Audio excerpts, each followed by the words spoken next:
So hello everybody, and thank you very much. Thank you, Anna, for inviting me. So, So I'm from organization called Women for Women, and we have several projects. First, we start with brief general information about the organization. So we have been founded by a couple, Pavel and Ivana Tikac, but mostly, of course, with the wife, Ivana. And Mr. Tikac is one of the richest men in the Czech Republic.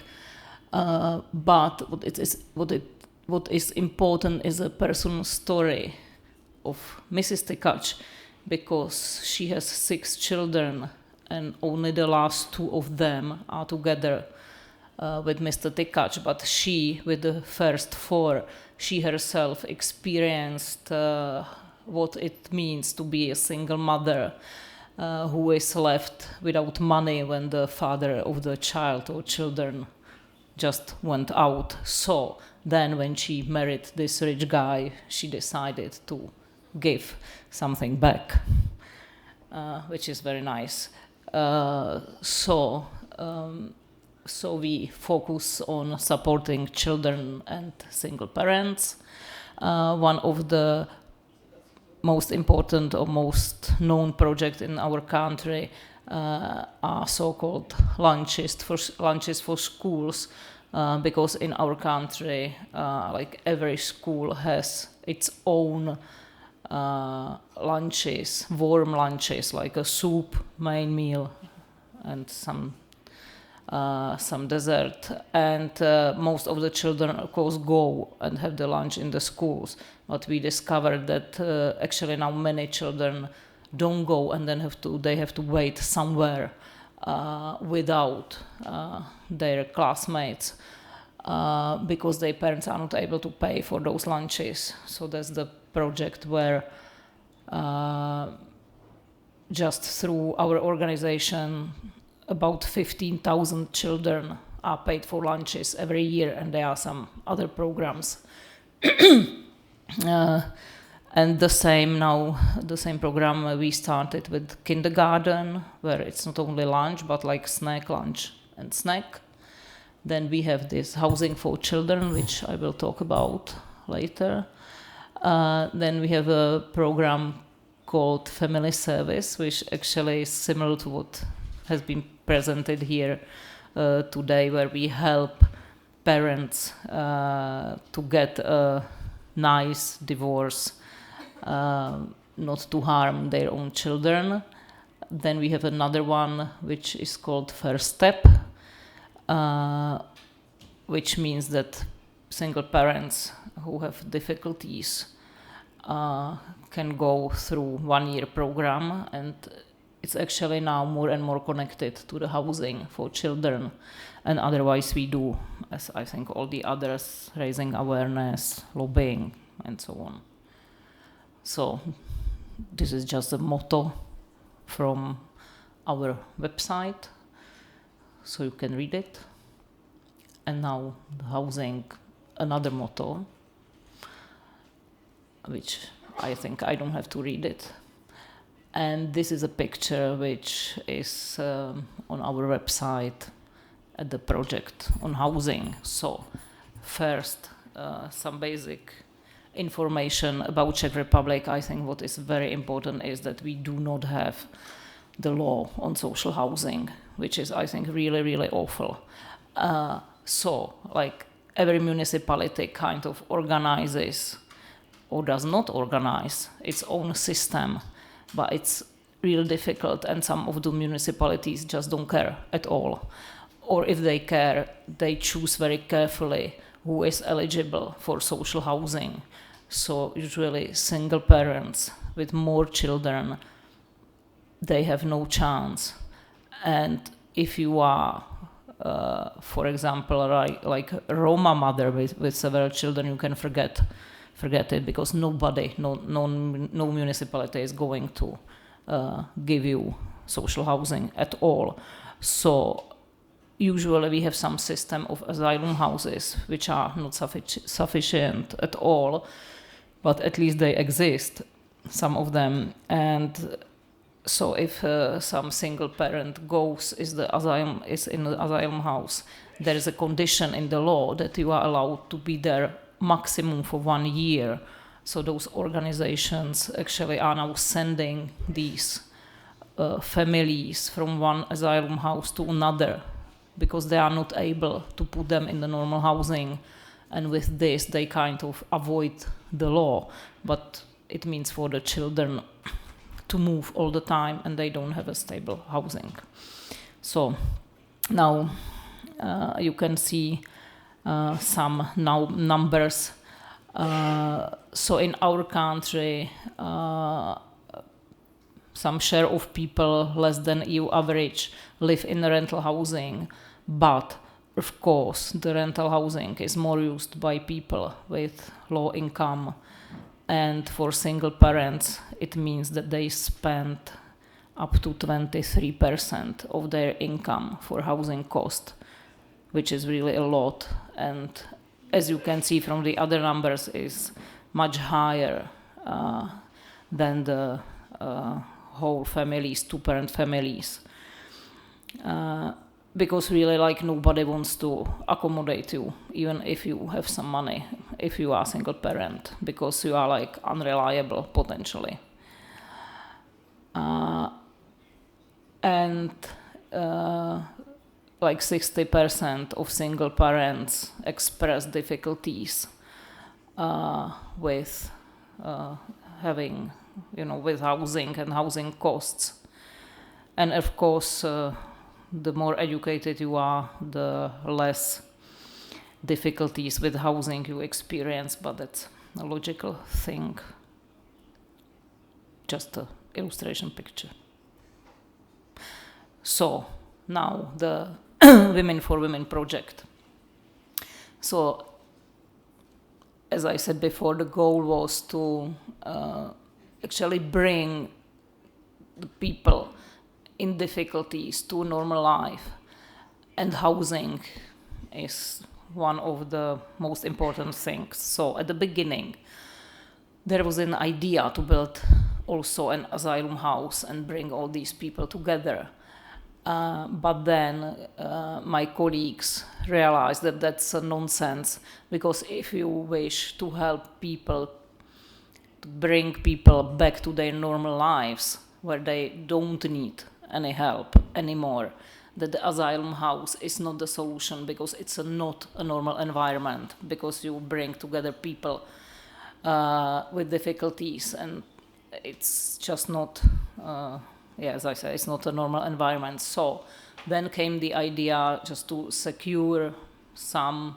normal places, like flats in normal houses. And of course we don't work only with mothers, we also work with fathers and also with grandparents, because very often the children, the parents can be, drug addicts, and the children are officially given to the grandparents.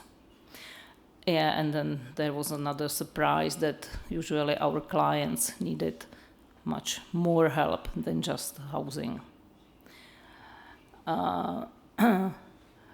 So today we usually help those people within 1 year program when they can choose many services. But the basic is that we give them or lend them in a way the rental deposit, because there are many parents, many single parents who have the money for the rent, but they do not have the money for the deposit. And in our case, in our country, the deposits are really, really high. So we give them the deposit, and when they move out of the flat, they should give it back, and they can take it again for another, for another accommodation if they wish to. The other possibility is this supported housing, so we can, for some limited time, also pay their rent, the whole thing or part of the rent. And then, as I said, if they wish, if they need, they can have for free or for just symbolic amount of money other services, social, legal counseling, psychotherapy, different education program, whatever the need is. And here are just some numbers, so you can see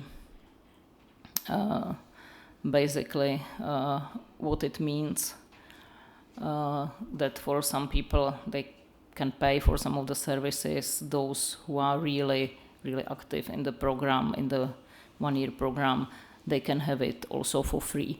And actually the money is like, it's because if something is only for free, sometimes we discover that people don't really know the value of it. But I must also say that the process is not very easy, so it's not like for everybody. It's really, really for people who are determined to help themselves and to then start to live on their own without any help. So they have to submit a questionnaire online. It can be done with the help of a social worker. Then they have interview with the project coordinator, and they really, the colleagues go through the application assessment. And because I don't know what your experience is, but we can also see situations when the potential clients are lying, actually. So we are verifying that they tell the truth. And then just we sign the contract and the program can start. And this is mostly about, if I talk about the one-year program, if it means people who have many difficulties and who committed themselves really to go through all this process. But as I said, if you only lack money for the deposit, then you sign a contract only for the deposit, and then you are on your own if you wish. And this is just for you. I'm not going to read the whole thing. These are the conditions if you really would like to be part of the program, that we really want the people to be active. And there is also, this program is not for the people from the lowest social niveau. I must say that we really ask them, have you been unemployed for some long time or not? There are also questions about drugs or alcohol and about psychiatric treatment, because we are not specialized in these issues. And if somebody comes, for example, who does not fulfill this criteria, we are also helping them to go to other organizations which are more suitable for them and where they can help them if we can't. And also, at the end, we have two special groups to which we started to help, and we are just at the beginning. One are young people living institutional care, meaning in our case the children's homes, which doesn't necessarily mean that they are orphans. They are usually not orphans, but just the parents gave them away. And we cooperate with the directors of these institutions, because what happens in our country is that unless you are unless you study until 26, usually at 18, you live in a house where you are provided food and accommodation and everything, like if you were at the camp, which was shown before. And then at 18 they just kick you out, like goodbye. Today you get some amount of money from the state, but still, like, bye, go whenever you want, which is quite awful, I must say. So we are trying to offer boys and girls again the housing and offering them the deposit. And then we already started to focus on single parents leaving prison, meaning that if, again, we cooperate, of course, with the social workers from prisons. So whenever there is a parent whom we know that he or she will go out and he or she will be single parent, then we are trying to arrange accommodation for them before they leave. And for the conclusion, some numbers. You see last year 66 parents and 152 children. And this year it's not the end of the year yet, but it was only 39 new parents with 80 children so far, and altogether 54 parents are the clients of the whole 1 year program. And again, you see some numbers. I must also say that we have seen declination in the question of for the deposit because people are just not able to find housing, so they can't ask for the deposit because they are just not able to find any flat, which is awful. So, and thank you for your attention.